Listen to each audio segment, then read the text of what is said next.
This is from Mr. Rajesh Srivastav, and he's saying that, and this is directed to Sandeep Gambhir.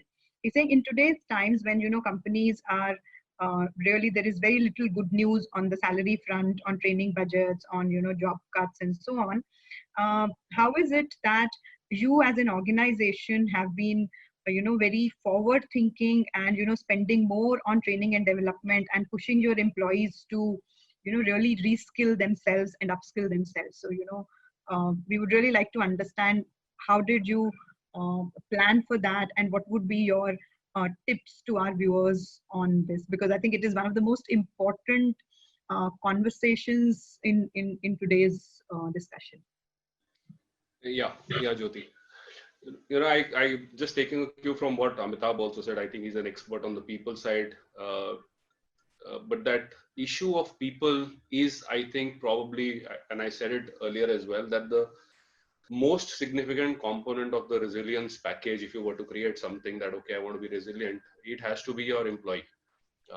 It is the client first, we say in most organizations, but I think in our case, it is the employee first, because at the end of the day, we are in an industry where the employees are serving the clients. We're not a tech-heavy company. I think technology will play a much larger role going forward in all our spaces, but the whole story has to be around your people. It's probably the most significant component of your resilience strategy going forward.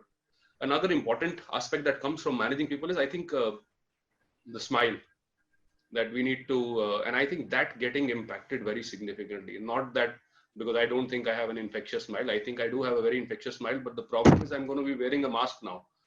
So how do people get to see the smile on my face is something that is worrying me. Yeah, so probably you could be having masks with have the smile pasted on them, but it's it's nothing to do with the smile or other thing. It's so important for us as leaders to be out there telling our people that you're already in a 90-day lockdown period. It's going to be a couple of weeks where you will probably hit the office. So if you were to think from an employee perspective, the various things that are going in their mind, they need clarity, they're confused, they're psyched out, they're anxious, they're worried. You can get so many of these adjectives. So I think the engagement there, and why just the upskilling piece? I think it's the overall package that you need to create around the employee to make him feel comfortable. A lot of things that Amitabh mentioned on the people side are very, very critical. Most important, you need to put your arms around them. Obviously not physically, there's social distancing times and all, but you need to give them comfort. I'll just tell you a couple of things that we've done. In fact, I sent out a message to my staff yesterday, and the message read, the good news today is that there are no salary cuts. So that's the good news. People have realized that. And I actually reached out to everybody because I knew it is something that's going in their minds right now. So we actually reached out to them. There are no salary cuts. In fact, at a certain level and below where people need more money, we're actually having an increment cycle this year. People will get increments in the next pay, which comes on. Actually, our pays used to come on 30th June before lockdown, 30th of the month. What we did was, and credit to our HR and the various teams that are working on it, we actually shifted the payout cycle a week in advance. People get their salaries now a week in advance than they were getting used to it. So it's kind of them having one lesser worry at least. We paid out bonuses last week. People were surprised. Actually, some people called up and said, is this our full and final settlement? Because they didn't expect. We actually kept it under wraps because these things take a longer time getting through. We've been working overnight to get the various approvals in place, figure out affordability. But we actually went out and paid 95% bonuses to people. It's in the range of 90 to 110%. But everybody who was supposed to get bonuses either got 90% of what he got last year or 110% of what he got last year. In today's age, people, and I was humbled by the messages that people are coming back and saying.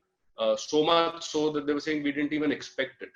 Now it gives me comfort that, okay, I know they don't expect it. Next time I'll be more careful about it and try and figure out what they afford. But as an organization, you need to do a lot to keep that people engagement to a very high level. The question that came on upskilling, what we did go up very soon, as Sandeep also mentioned, we are in the long haul this time. What we did mention is that we are trying to force our people, mandate it to them that when you come back from lockdown, at least 3 skills should have been acquired. And we're going to ask for certification as well. So there are multiple things that you use in your daily life. Go to Coursera, go to Udemy, go to these training institutions, get yourself upskilled on things that you, whether it's customer interaction, Excel, PowerPoint, negotiation skills, digital marketing, or whatever.